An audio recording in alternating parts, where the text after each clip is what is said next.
What is up, obscure mic people? It's Bark coming at you. Members only first. You guys are getting this before anyone else. Then the public will get it later. But my buddy Paco over at Finlos lives on YouTube. I'll put his channel link in the description. Obscure mic people are the best people because sometimes they send you stuff to use. And sometimes those things are something that you've had your eye on. The freaking thumbnails there. I wish just once I would black out a microphone, like shadow it out, and then do this whole lead in to where, yeah. But then I can't. I guess I could.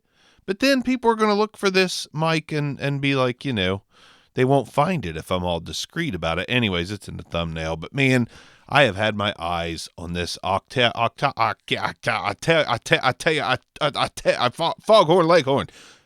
I used to work with a guy who did that a lot. Rest in peace, Rob Hetty. Really fun guy. You're getting old when you start talking about your dead friends. Anyways, Oktava ML-19 ribbon microphone. Have you seen anything this beautiful in your life besides what's beside it?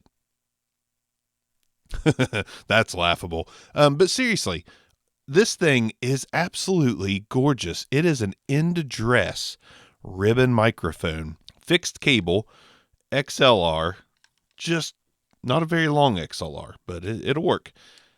Absolutely gorgeous. Let me get you a little close-up of this thing. I don't even want to do the overhead. We're going to go real up close. So there is the microphone.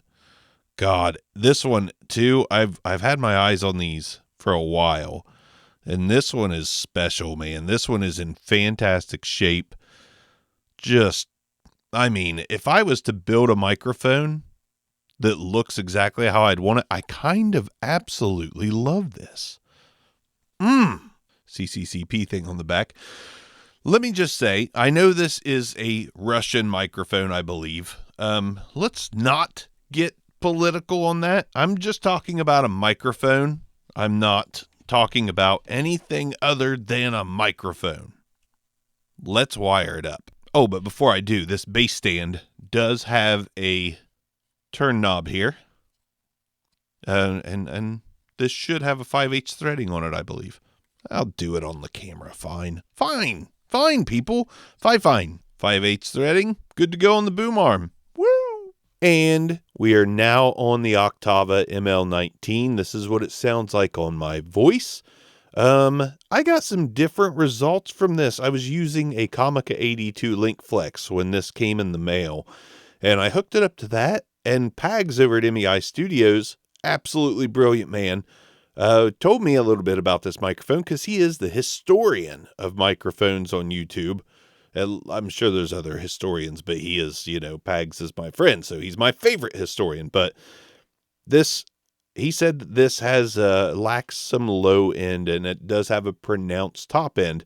And I am hearing that now. I didn't hear it on my headphones with the 82 at work because those aren't what I'm used to know what a microphone sounds like. I've got, my setup now. It's like I kind of think I know exactly how this sounds for real.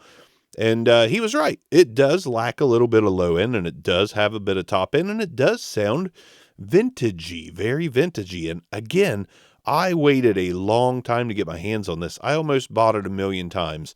But when you're obsessed with microphones and audio gear, there's all kinds of microphones on your wish list, and you can't really buy them all. And actually, I've tried really hard to go on like a purchasing strike.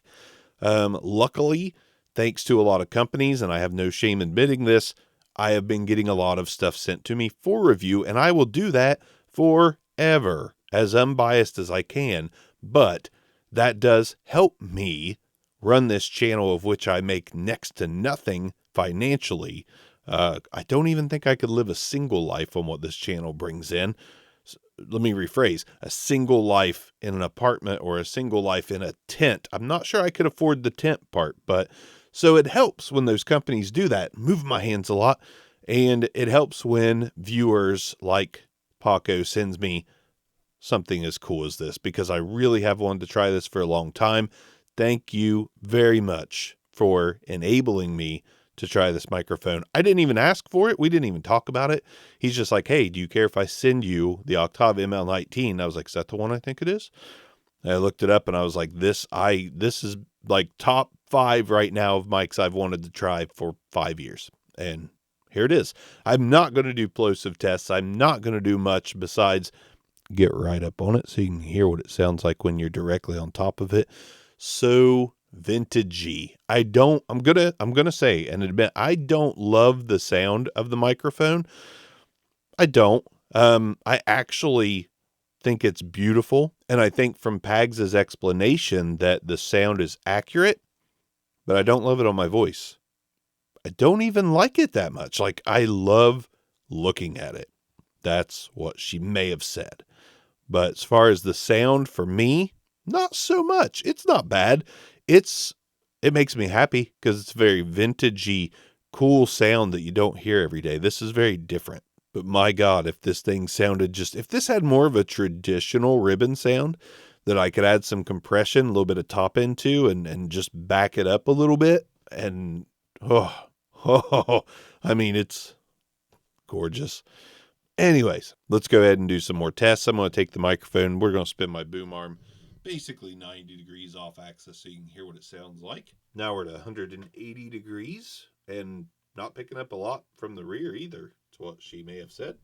I'm back around to the front of my mouth. Again, don't love it, but the more I talk into it, the more I appreciate it. The more I kind of absolutely enjoy it. Don't know if I'd want my voice on recordings with this that I wasn't going for that vintagey, not quite like copper mic, I can't remember the exact name, but the 1940s boxer mic's like, yeah, he hits him on the left and then uppercut. Oh, he goes down for the count. That sound. Kind of what this sounds like.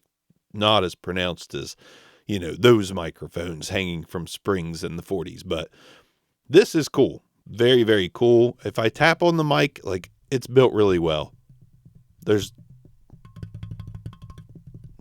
you get up on the grill, you're going to get a little bit of that. But, I really like the mount. The mount is a little different. Like, it's, I should have showed you that before. Yeah, see, now I'm talking like I'm on the radio. It has, like, leather straps inside to protect the paint of the mic.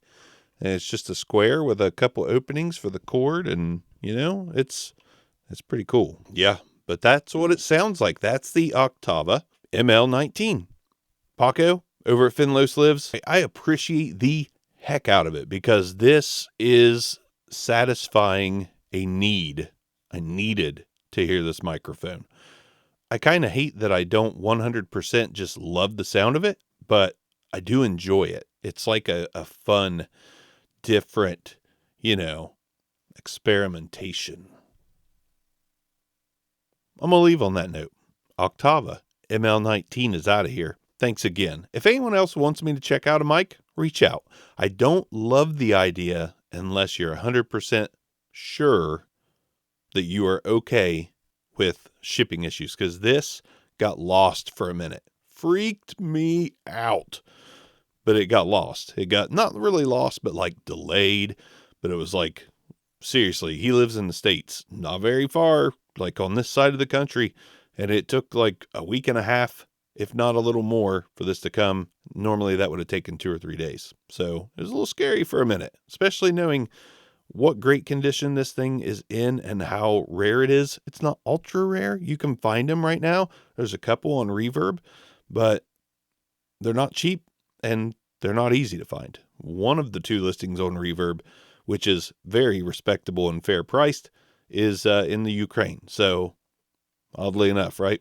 There I went. I did it. I mentioned something or alluded to something political, even though that was, not in the plans. So yeah, go ahead. Comment bomb me. It's fine.